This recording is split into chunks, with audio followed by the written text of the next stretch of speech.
Welcome to this interactive study guide on covalent bonding, a core topic in GCSE chemistry.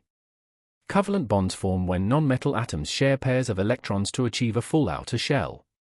This concept is essential for understanding the structure and properties of simple molecules like water and carbon dioxide.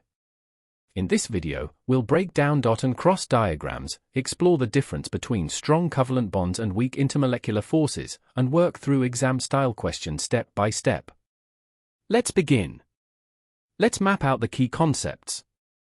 At the center is the covalent bond itself, a shared pair of electrons. This bond holds atoms together in a molecule. But remember, molecules are also held near each other by weak intermolecular forces. Don't confuse these with the strong covalent bonds inside the molecule. Also important are lone pairs, electrons not involved in bonding, and double bonds, where two pairs are shared, as in oxygen gas. Now let's open our study notes on dot and cross diagrams. These are the standard way to represent covalent bonds in exams. Use dots for electrons from one atom and crosses for the other. Place the shared pair in the overlapping region of the outer shells. Don't forget to include lone pairs, they are essential for full marks. For double bonds, like in oxygen, draw two shared pairs. Let's see an example with water. Let's walk through the process of bond formation. Two non-metal atoms, each with unpaired electrons in their outer shells, come close together. Their outer shells overlap, and the unpaired electrons pair up, one from each atom. This shared pair is now attracted to both nuclei, creating a strong covalent bond. Each atom now feels it has a full outer shell. For hydrogen, 2 electrons fill the shell, for others, 8. Let's work through a typical exam question. Draw a dot and cross diagram for methane.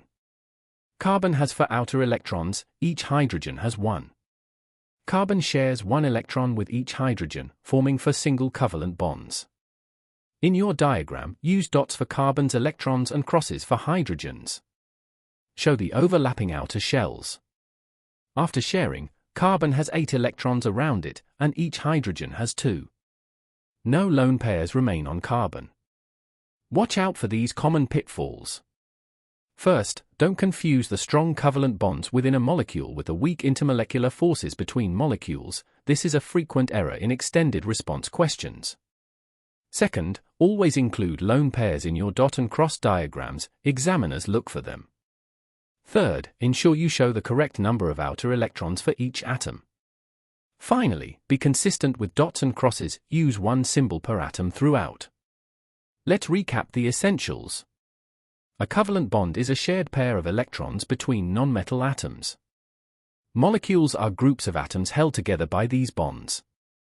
Simple molecular substances have low melting and boiling points due to weak intermolecular forces.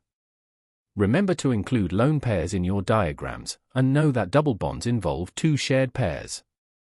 Mastering these points will secure you marks in your exams. Thanks for watching.